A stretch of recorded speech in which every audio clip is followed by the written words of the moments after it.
The Xyrthian explorer, a sleek, disc-shaped observation vessel, floated silently above Earth's atmosphere. Inside, Commander Varric, a tall, slender alien with emerald green skin and large, black, reflective eyes, stood with his arms crossed, gazing at a holographic projection of Earth. His four-fingered hand tapped rhythmically against his armored chest plate as he contemplated the strange, chaotic planet below. "It's fascinating, isn't it?" Technician Lyra said nervously, standing at the control console. She was shorter than Varric, with pale blue skin and antennae that twitched whenever she was stressed, which was almost always. "Humans have so many unpredictable behaviors. Did you know they consume toxic substances like ethanol for recreation?" "I'm aware," Varric replied, his voice deep and laced with skepticism. "They also willingly expose themselves to danger for what they call entertainment. This species confounds me." Specialist Nix, a younger and far more curious member of the crew, swiveled their chair around, grinning in a way that only a Xyrthian could. "Commander, I intercepted something on their global communication network that you'll want to see. It's bizarre." Varric arched a non-existent eyebrow. "Bizarre, Nix? That's your evaluation?" "Yes, sir.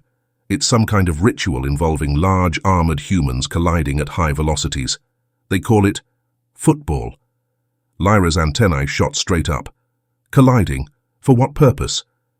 Nix eagerly tapped a glowing panel on their workstation, pulling up a video feed on the main holographic display. The footage showed a professional football game in full swing. The Xyrthians watched in stunned silence as massive human players tackled each other, their helmets clashing with sickening thuds. A replay zoomed in on a brutal hit that sent one player flying. "Do you see that?" Nix said, almost bouncing in excitement. "The smaller human attacked the larger one and emerged victorious. Are they training for war?" Varric's black eyes narrowed as he studied the scene. The camera cut to the sidelines, showing players icing their knees, stretching their muscles, and grimacing in pain. "They're smiling," Lyra whispered, her voice trembling. "Commander, they're inflicting injuries upon themselves and celebrating?" Nix leaned forward. "And look at the spectators. Thousands of humans are gathered, cheering for this carnage. What sort of species enjoys this?" Before Varric could respond, the video cut to an announcer hyping the next play. The Xyrthians froze as they heard the phrase, "This is one of the hardest hits we've ever seen," followed by another slow-motion replay of a bone-crunching tackle. "Hardest hits?" Varric repeated, his voice incredulous. "Are they ranking the severity of their injuries? This is no mere training. This is madness." Lyra was already scanning the footage for more details. "Commander, I've analyzed their musculature and bone density. These humans are not augmented. They're enduring this with their natural bodies." Silence filled the room as the gravity of this revelation sank in. Finally, Varric spoke. "We must investigate. If these humans can endure such punishment, they may pose a greater threat to the galaxy than we realized." 2 weeks later, the Xyrthians arrived on Earth under the guise of cultural exchange. Dr. Melanie Carter, a brilliant but overworked human cultural liaison, had been assigned to greet them. She stood at the landing pad, brushing a stray lock of auburn hair from her face as the Xyrthian delegation descended from their ship. Commander Varric led the group, his tall, angular frame clad in ceremonial armor. Behind him were Lyra, clutching a datapad as though her life depended on it, and Nix, practically vibrating with excitement. "Welcome to Earth, Doctor," Carter said with a practiced smile. "We're honored to have you here." Varric inclined his head. "Dr. Carter, it is a pleasure to meet you. We are eager to learn about your species' unique practices." Dr. Carter raised an eyebrow. "Unique practices?" Varric's gaze was unflinching. "Yes. We've observed a ritual where large humans engage in high-speed collisions. We believe it is called football." Dr. Carter blinked, then laughed. "Oh, you mean football. It's a sport, not a ritual." "Sport?" Lyra asked, her antennae twitching. "You mean this is recreation? They're doing it voluntarily?" Yes," Dr. Carter said, stifling a giggle. "It's a huge part of our culture. Would you like to see it in person?" Nix clapped their hands together. "Yes, please." Dr. Carter arranged for the Xyrthians to visit a training session for the New York Titans, one of the premier teams in the league. As they arrived at the practice field, the Xyrthians froze in awe. The players were enormous, their muscular frames making even Varric feel small. They moved with a mix of precision and brute force, their pads and helmets gleaming in the sunlight. "Commander," Lyra whispered, clutching her datapad, "these humans are giants. Are we certain they're unaugmented?" "They are," Varric said grimly. "Observe." Jake, the tank Rivers, the team's star linebacker, tackled a dummy with such force that it shattered the wooden post holding it upright. The Xyrthians recoiled. Did he just annihilate an inanimate opponent?" Lyra gasped. "That's Jake," Dr. Carter said, smirking. "He's one of our best." The players noticed the Xyrthians and jogged over, curious about their alien visitors. Jake grinned, extending a massive hand to Varric. "Welcome to Earth, friends," Jake said, his voice booming. "You here to learn how we do things?" Varric hesitated before shaking Jake's hand, visibly wincing at the human's grip strength. "We are intrigued by your species' resilience. Tell me, do you not suffer injuries during these events?" Jake chuckled. "Injuries? Sure. Broken bones, torn ligaments, concussions, you name it. But that's part of the game." The Xyrthians stared at him in stunned silence. Lyra looked as though she might faint. "Injuries are part of the game?" Lyra stammered. "And you continue to participate?" "Of course," Jake said proudly. "It's all about pushing through the pain and doing it for the team." "Extraordinary," Varric muttered. The Xyrthians took seats on the sideline as the New York Titans began their training drills. Commander Varric sat with his hands clasped tightly in his lap. Lyra hovered nervously over her datapad, and Nix leaned forward, their curiosity practically radiating off them. Dr. Carter stood behind them, trying not to laugh at their reactions. On the field, the players began with warm-ups, stretches, sprints, and light agility drills. But even this mundane routine seemed extraordinary to the Xyrthians. "Are they preparing for combat?" Lyra asked, her antennae twitching. "No, that's just stretching," Dr. Carter explained. "They are preparing their bodies to endure unimaginable pain," Varric mused. "A disciplined species indeed." Things escalated when the players started tackling drills. The first hit landed with a loud crack, sending one of the players tumbling to the ground. The Xyrthians gasped in unison. "That human is down!" Lyra yelped. "He must be critically injured." "Nope, he's fine," Dr. Carter said casually. "He'll get right back up." As if on cue, the player stood, brushed himself off, and rejoined the drill. The Xyrthians were speechless. Then came Jake, the tank, Rivers' turn. His tackle dummy was reinforced with steel supports, meant to withstand his immense strength. Jake sprinted toward it, his massive frame plowing into the dummy with enough force to uproot it from the ground. The Xyrthians flinched as though they had been hit themselves. "Commander," Nix whispered, "did you see that?" That structure was annihilated, and yet the human remains unharmed. "I saw," Varric said gravely. "It seems humans are designed to endure extreme kinetic impacts." "They must have skeletons of reinforced alloy," Lyra said, typing furiously on her datapad. "Otherwise, this is impossible." Dr. Carter stifled a laugh. "Nope, just regular bones. Well, except for Jake's. They've been broken so many times they're practically reinforced with scar tissue."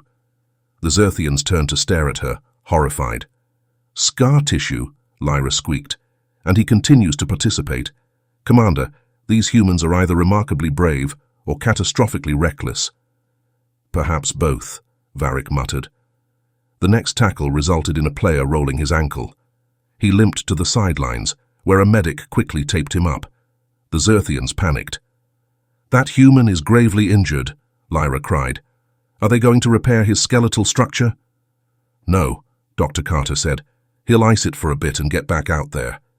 "Ice!" Lyra shrieked. "Commander, we must intervene. They're sending an injured warrior back into battle." Before Varric could stop her, Lyra marched onto the field. She approached the injured player, holding up her datapad. "Human, you must cease all activity immediately. Your skeletal integrity is compromised." The player blinked at her. What?" Lyra reached out, attempting to scan his leg with her device. Nyx, who had followed her onto the field, chimed in. "Don't worry, we'll stabilize you with our medical nanites."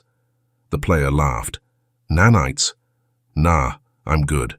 Just a sprain." Jake jogged over, his towering presence making both aliens back up. "What's going on here?" Varric, now on the field as well, tried to salvage the situation. "We are attempting to understand your methods. Surely humans have advanced technologies for injury repair." Jake grinned. "Nah, we just tough it out. It's all part of the game." "Part of the game," Varric repeated, his voice filled with disbelief. After the training session, the Xyrthians insisted on participating in what they called a friendly combat simulation. Despite protests from Dr. Carter and the players, the aliens were adamant. The Titans agreed, albeit reluctantly. Coach Simmons gathered his team and warned them to go easy on the fragile aliens. "We don't want an intergalactic incident, boys," he said. The Xyrthians approached the game with a logical strategy. They decided to avoid all physical contact, focusing instead on precise passing and efficient movement. Unfortunately, they misunderstood the rules entirely. When the game began, chaos erupted. The Xyrthians scattered at the first sign of an oncoming tackle, their passes wildly inaccurate. Lyra tripped over her own feet. Nyx accidentally tackled a referee, and Varric spent most of the time shouting contradictory orders. The Titans, unsure how to handle their opponents, kept the game light. Jake, however, couldn't resist having a bit of fun. When Nyx tried to prove their bravery by tackling him, the result was comical. Nyx bounced off Jake's chest like a rubber ball and landed flat on their back. From the sidelines, Lyra screamed, "Commander, Specialist Nyx has been compromised." "I'm fine," Nyx groaned, waving weakly from the ground. As the game continued, the Titans demonstrated their skill with flashy plays and coordinated teamwork. The Xyrthians, now exhausted and bruised, struggled to keep up. Lyra eventually sat down in the middle of the field, declaring, "I surrender to this madness." Dr. Carter, watching from the sidelines, couldn't stop laughing. "I told you this wasn't a good idea." After the game, the Xyrthians regrouped on the sidelines, battered but not broken. They demanded an explanation. "Why do you humans subject yourselves to such pain and injury?" Varric asked Jake. Jake wiped the sweat from his brow and smiled. "It's not just about the hits. It's about pushing your limits, working together, and proving to yourself that you can overcome anything." He then shared a personal story about breaking his leg during a college game and the grueling recovery process that followed. "It was tough, but I came back stronger. That's what this sport is all about, resilience." The Xyrthians listened in stunned silence. Finally, Varric spoke. "Humans truly are remarkable." Back aboard the Xyrthian explorer, the crew compiled their report. Varric, now deeply impressed by humanity, concluded, "We must never challenge humans physically. Their resilience is unparalleled." In the final scene, Varric is seen in his quarters, attempting to toss a football. He accidentally launches it into the control panel, causing the lights to flicker. Lyra's voice echoes from another room. "Commander, what have you done this time?"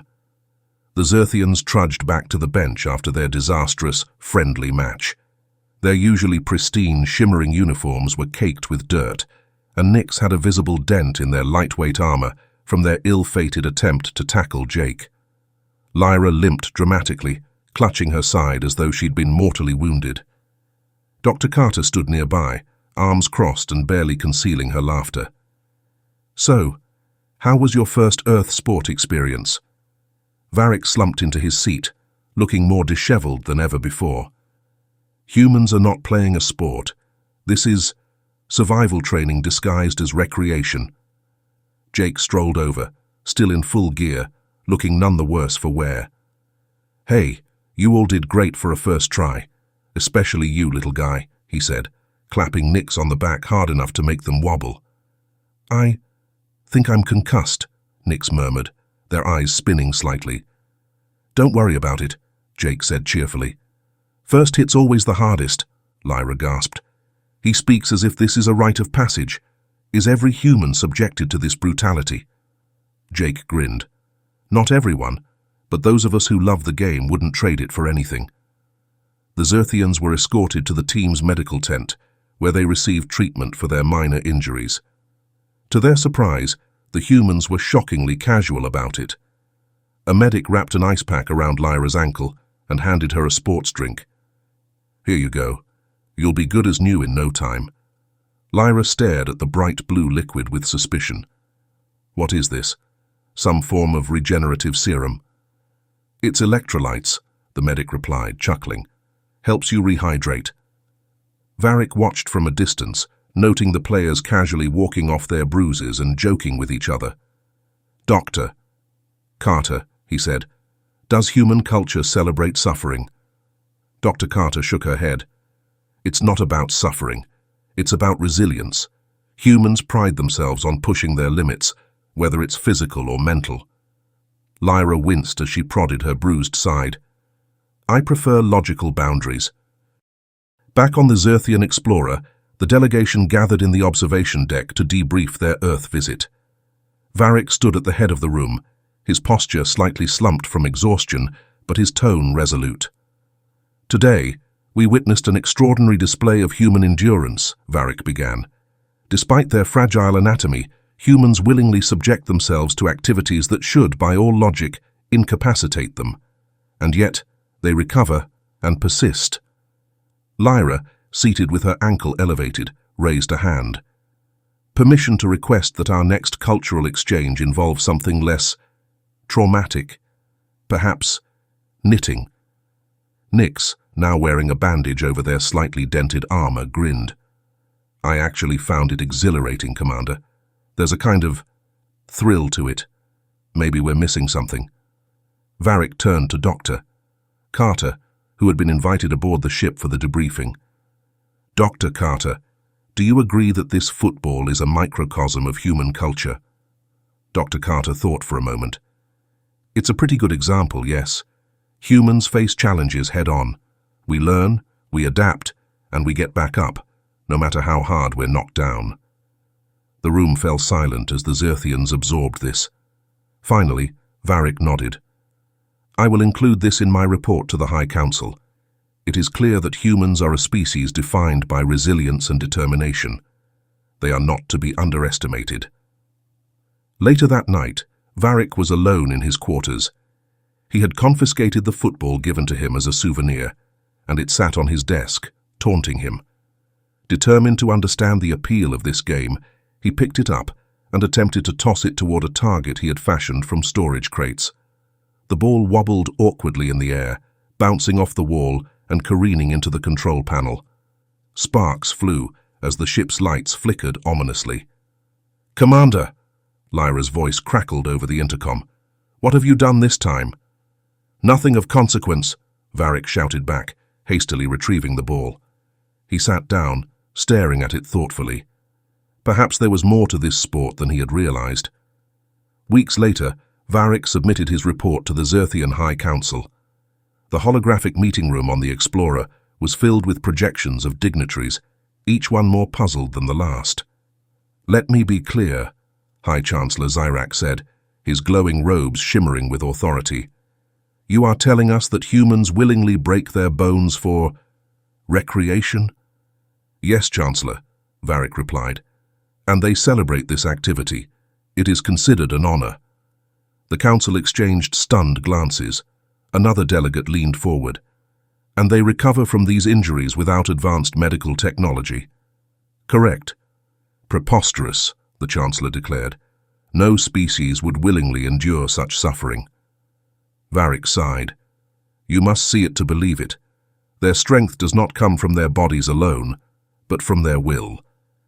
The final scenes show the Xyrthians integrating some aspects of human resilience into their own culture. Varric institutes team-building exercises, which involve carefully choreographed, non-contact simulations of football plays. Lyra begrudgingly participates, but insists on wearing full protective gear. Nyx, however, becomes obsessed, challenging fellow crew members to impromptu games in the ship's cargo bay. The story ends with Varric holding a football during his reflection logs. "Humans may be chaotic, reckless, and utterly illogical," he says, spinning the ball in his hands. "But their spirit is something the galaxy cannot ignore.